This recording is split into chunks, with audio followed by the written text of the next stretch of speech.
Olá, meus queridos! Espero que esteja tudo bem com vocês. Por aqui está tudo bem e a gente vai ficar cada vez melhor, porque afinal de contas, hoje nós vamos falar sobre cada um dos tipos textuais.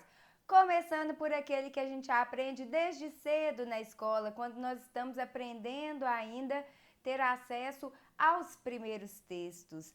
Estamos tendo o contato com os primeiros textos. Vamos falar do texto narrativo. O texto narrativo apresenta alguns elementos. Por exemplo, nós temos como primeiro elemento essencial de um texto narrativo o narrador, que é aquele que conta a história. Não é verdade? A história é contada por um narrador que pode participar dela. Então, ele não só conta a história, mas ele participa também.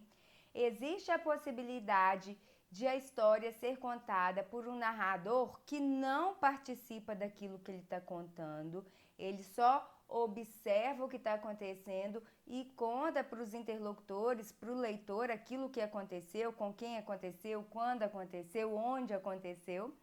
E existe um terceiro tipo de narrador, que é aquele que não só conta a história, o que acontece ali, mas ele conta também o que ocorre dentro de cada personagem envolvido na história. É como se ele soubesse os sentimentos de cada personagem, é como se ele soubesse as impressões que cada personagem tem sobre aquilo que está acontecendo à medida que a história vai se desenrolando. Então vamos entender bem de que maneira isso poderia cair numa prova de concurso. Nos concursos é comum que se indique algum livro, caso haja alguma questão de literatura. Pode ser que nas próprias questões de interpretação textual sejam colocados textos para que o candidato analise o tipo de narrador presente ali. Em se tratando de textos pertencentes à tipologia narrativa, há de se observar então o tipo de narrador presente ali. O narrador pode ser narrador-personagem, o narrador pode ser narrador-observador e o narrador pode ser narrador onisciente. São esses três tipos de narrador que nós temos em histórias, em textos pertencentes a essa tipologia textual que nós estudamos agora. Então, vamos entender cada um deles. Imaginem que eu sou a narradora de uma história.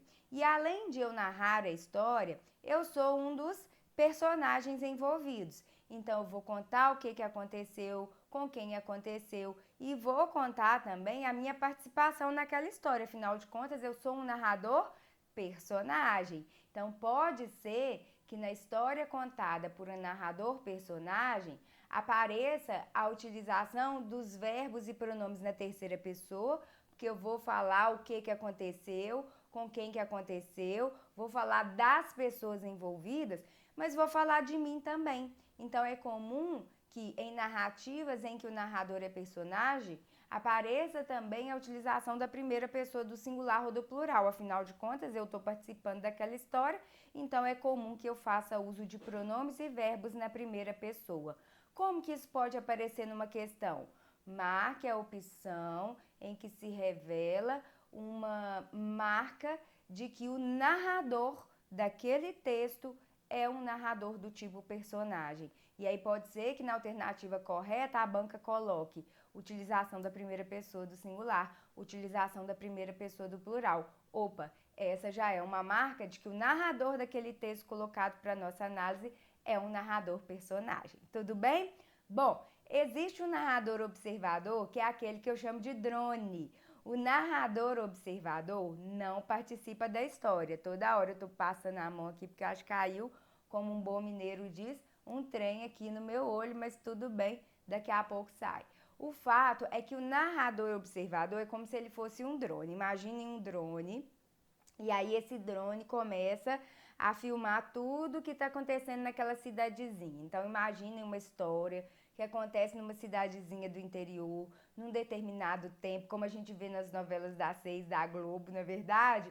E aí tem aqueles personagens envolvidos na história. E aí, de repente, como se eu fosse um drone, eu começo a contar. José encontrou Maria, os dois foram passear pela pracinha da cidade, resolveram se sentar no coreto e começaram a namorar, a fazer juras de amor. Beleza, eu tô contando como se eu estivesse ali em cima, ó, vendo tudo o que acontece naquela cidadezinha, que é o lugar onde a história se desenrola.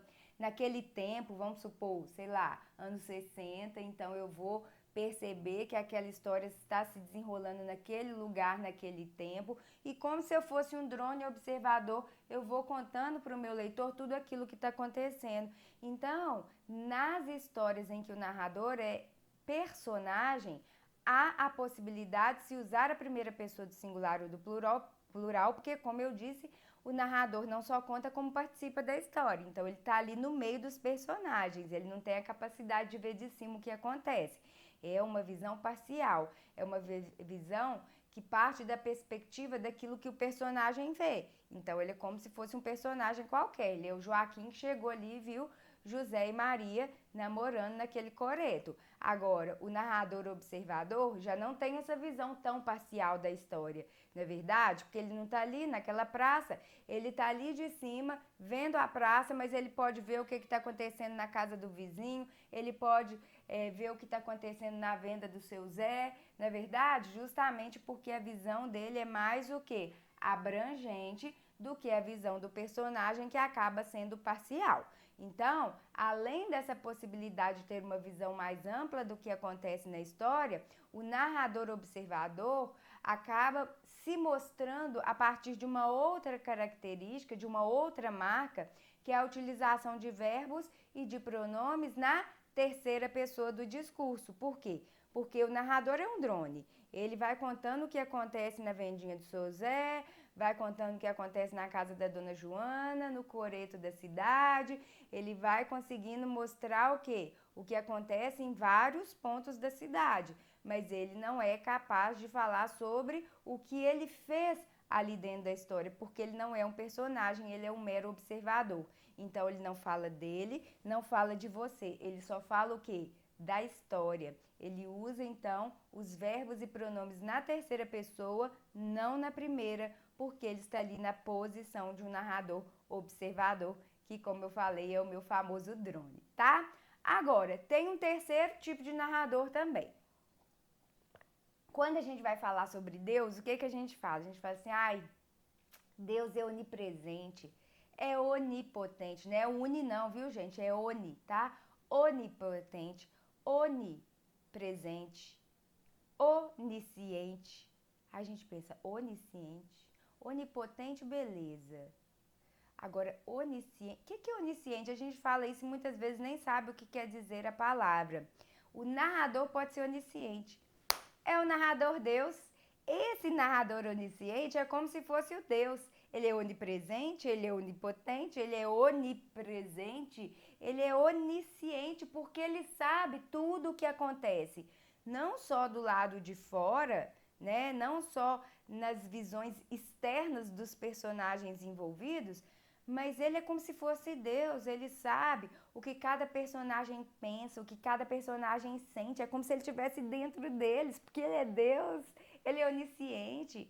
Então imagine que eu fosse um narrador personagem. Se eu fosse um narrador personagem, eu diria: estava passando pela pracinha da cidade quando me deparei com José e Maria sentados na escada que dá acesso ao coreto. Os dois faziam juras de amor. Então, eu fiquei realmente espantada porque não imaginei que os dois pudessem engatar um romance. Então, eu fiquei espantada. Eu sou um narrador personagem. Eu contei ali para você qual foi minha percepção diante daquela cena que eu acabei de ver. Eu posso falar dos meus sentimentos, eu sou o narrador personagem, mas eu não sei o que Maria e José estavam pensando, eu não sei o que eles estavam sentindo, porque eu não sou Deus, eu só sou um narrador personagem, contando a história em primeira e em terceira pessoa. Falo o que eu senti, eu posso falar o que eu vi, eu posso falar daquilo que é a minha visão parcial da história, mas eu não sou capaz de falar o que está dentro do outro.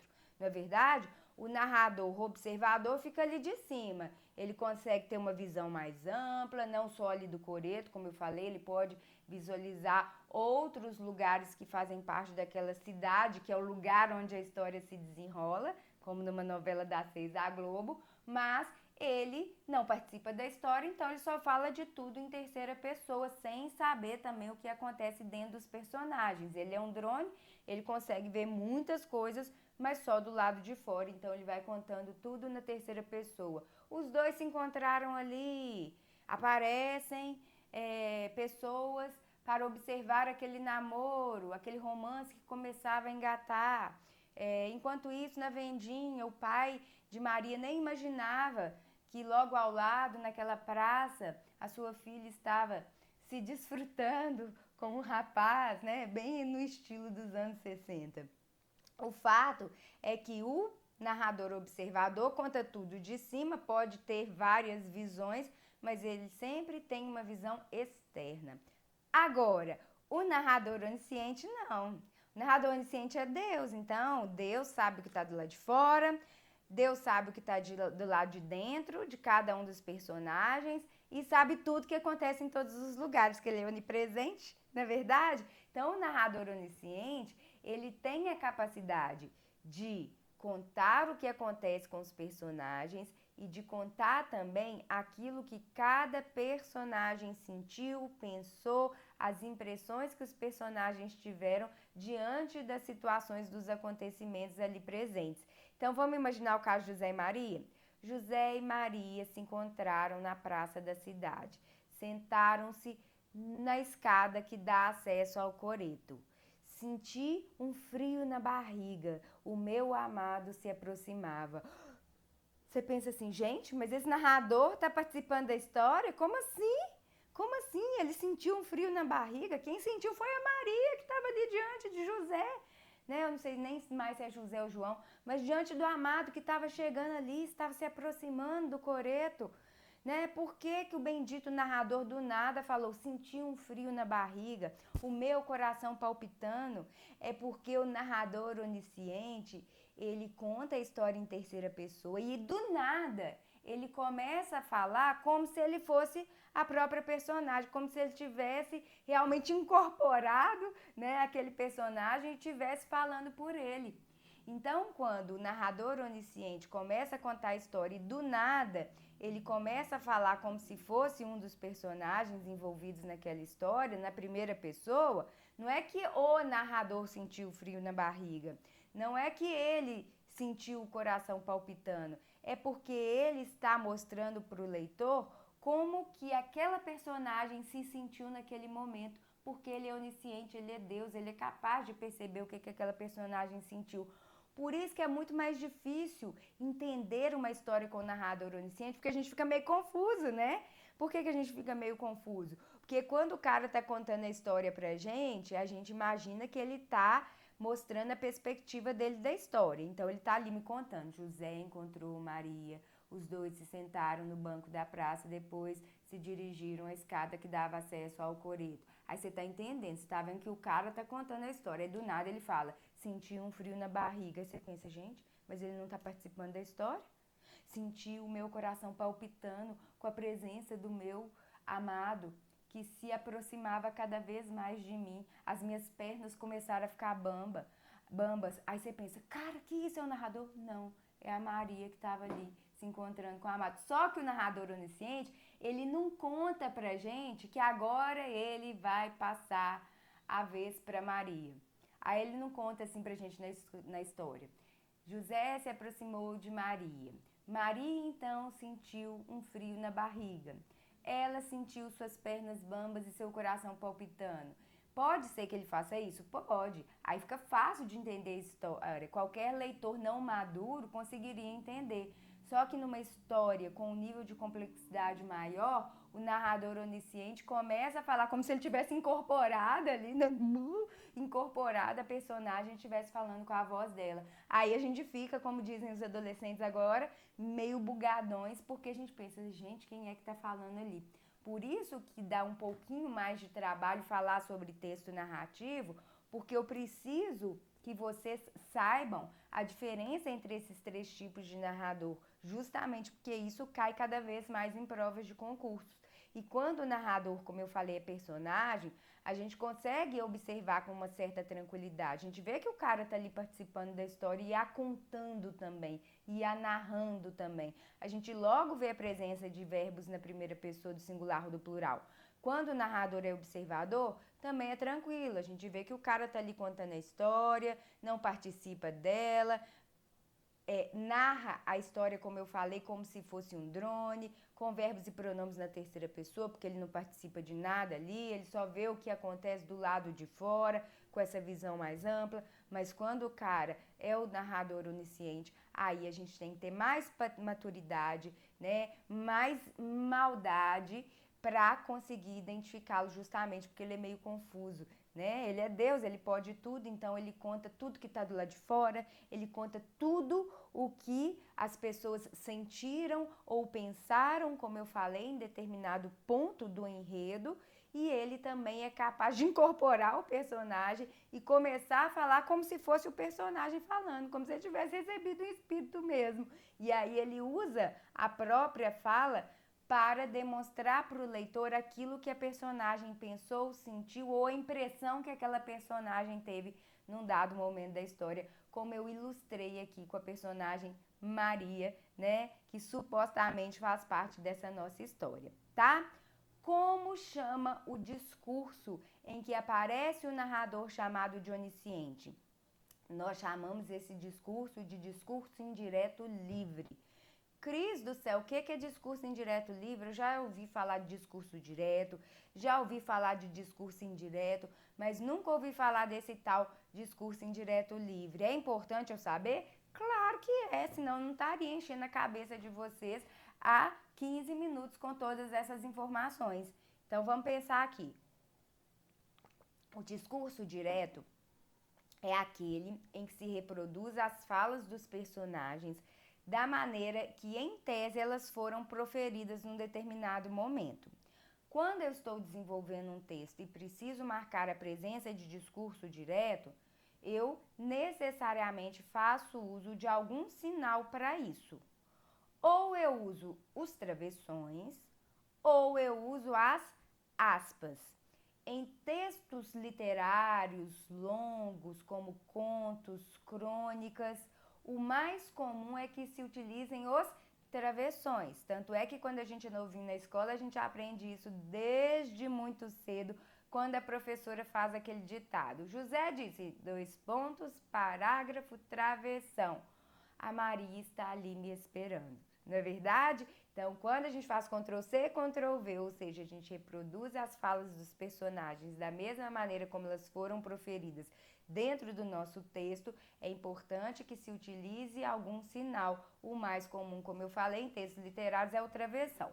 Agora, em textos mais dinâmicos, como textos pertencentes ao gênero jornalísticos, como reportagens, notícias, o mais comum é que não se dê esse parágrafo, essa travessão, talvez até por uma questão de dinamismo mesmo, de uso de espaço.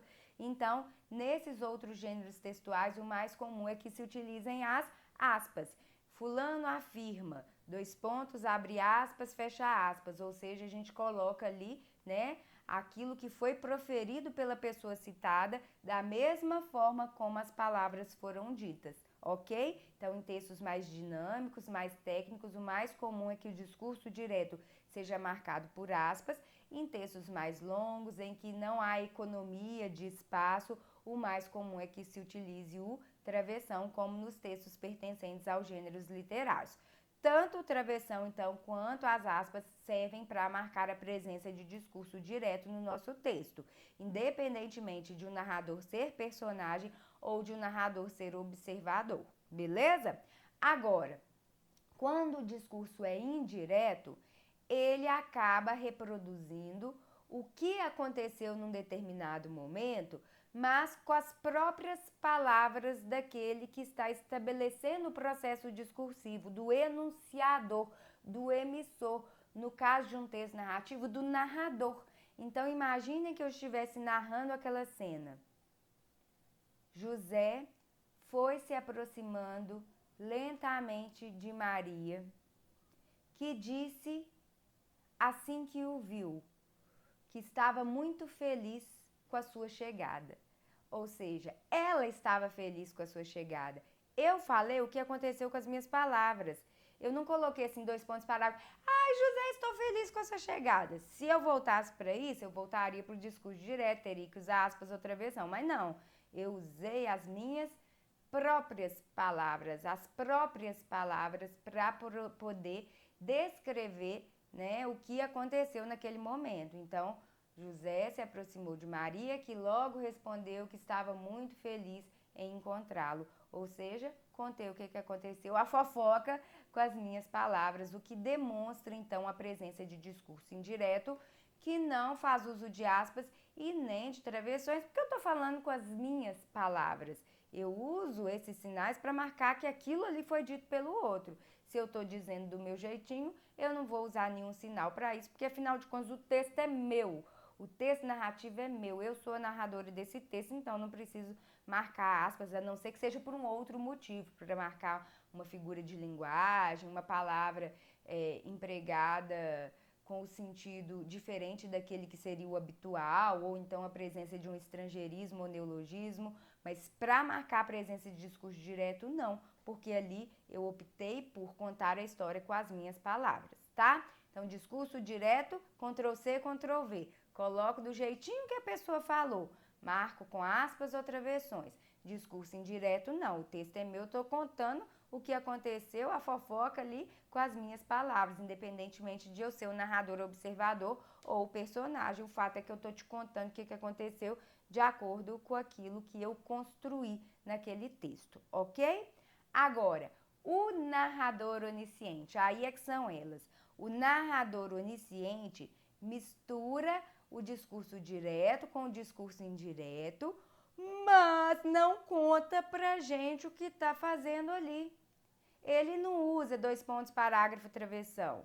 E nem diz, fulano afirma 2 pontos, abre aspas. Ele não faz isso não, sabe o que ele faz? Ele mistura tudo e a gente é que se vire, né? O apertado é quem? O apertado é o concurseiro. Então a gente é que se vire para entender que ali não é mais ele que está pensando, não é mais ele que está falando, quem está falando é Maria, quem está falando é José, quem está falando é Joaquim. Por quê? Porque ele não usa sinais para marcar que ele está mudando do discurso indireto para o direto.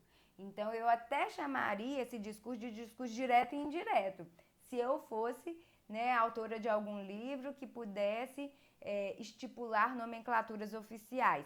Mas como não sou, embora eu tenha um livro, mas eu não sou a pessoa que vai mudar a nomenclatura já usada para não confundir a vida de quem estuda para concurso público, eu tenho que aprender que tecnicamente isso é chamado de discurso indireto livre, que é justamente o tipo de discurso que caracteriza o narrador que é onisciente. Então, vamos supor que eu esteja contando.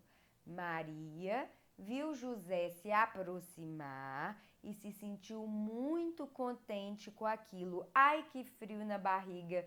Ai, meu coração palpitando. Ou seja, eu comecei a contar na terceira pessoa o que estava acontecendo. Do nada, eu incorporei Maria e comecei a falar do frio no estômago, do coração palpitando, da perna bamba, sem usar aspas nem travessão. Então, da terceira pessoa, eu mudei para a primeira para que a pessoa fique realmente confusa e entenda que eu estou misturando ali a minha voz, a voz do narrador e a voz de Maria, que foi incorporada naquela história sem que marcas visuais sejam colocadas no texto, para que o leitor seja realmente capaz de entender o que está se desenrolando ali, tá?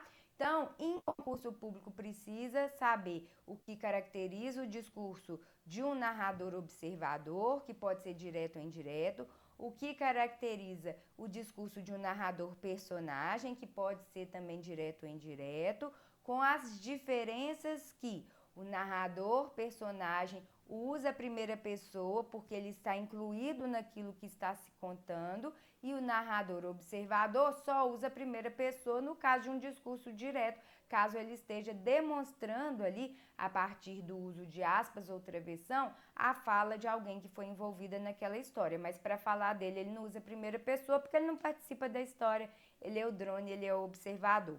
Se o narrador é onisciente, aí tudo muda, aí ele sabe o que cada um está pensando, o que cada um está sentindo, porque ele é como se fosse Deus, onipresente, onipotente, e ele é tão Deus que ele é capaz, né? Ele tem o poder de misturar o discurso direto e indireto dentro do próprio texto, sem encontrar para o leitor que ele está fazendo isso. A gente é que se vire para entender que ali o narrador é onisciente.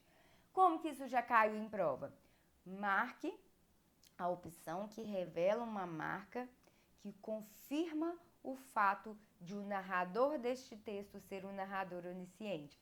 E aí estava lá, né, numa alternativa, a presença do discurso indireto livre. Ou seja, para perceber isso, a gente precisa de maturidade, precisa de todos esses conhecimentos que eu mostrei para vocês nesses 25 minutos de aula. Eu não sei se vocês aceleraram ou não, é comum que as pessoas acelerem, mas são todas informações relevantes. Se você tiver tido dificuldade nessa aula, eu aconselho que você a veja de novo, porque eu entendo que é uma aula mais maçante, eu falo muito na cabeça de vocês, a gente tem pouco dinamismo, porque a gente não fica muito na telinha, mas é muito importante, porque é algo difícil de ser entendido quando a gente simplesmente lê a teoria. A gente precisa de alguém que faça esse movimento que eu fiz aqui, imaginando uma historinha, imaginando várias situações diferentes, várias perspectivas, para que a gente tenha propriedade para resolver uma questão sobre o tema, caso, obviamente, ela seja cobrada no seu concurso, tá?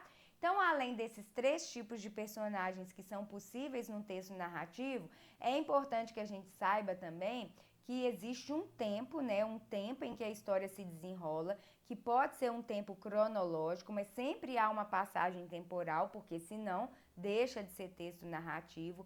Pode ser que haja o emprego da técnica do flashback, que é quando a história começa a se apresentar do início para o fim. Às vezes a história, como acontece em alguns filmes, começa pelo fim e aí depois volta-se a um ponto específico do passado e aí conta-se a história, que é o que a gente chama de tempo psicológico, né? A história volta para um ponto a partir dessa técnica do flashback.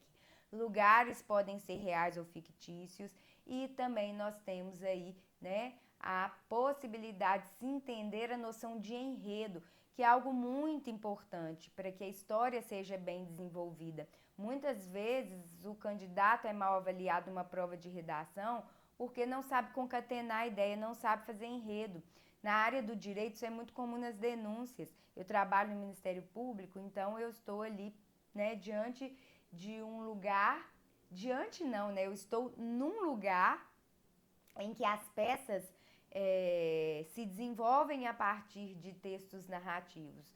Né? A denúncia, que é aquilo que o promotor apresenta para o juiz, né? Quando ele entende que o indiciado ali é culpado, né, por determinado crime, é um texto essencialmente narrativo, porque o promotor precisa contar o que aconteceu de uma maneira bem organizada, com os personagens, lugar e tempo, para que o juiz aceite ou não aquela denúncia. Então, o enredo, que é o desenrolar da história, é muito importante. Por quê? Porque senão a pessoa não entende muito bem o que aconteceu, o texto fica confuso. E por incrível que pareça, a gente vê muitas pessoas que têm dificuldade de desenvolver bons enredos, né? Por quê? Porque a história fica sem pé nem cabeça muitas vezes, que é a expressão que professor de português adora usar para falar com o aluno que o texto dele não está muito bom. Na verdade, isso, a história está sem pé nem cabeça. Por quê? Porque se o enredo não for bem desenvolvido, a pessoa não entende o que aconteceu primeiro, o que aconteceu depois, se aquele personagem participou daquela história também ou não, em que tempo aquilo aconteceu.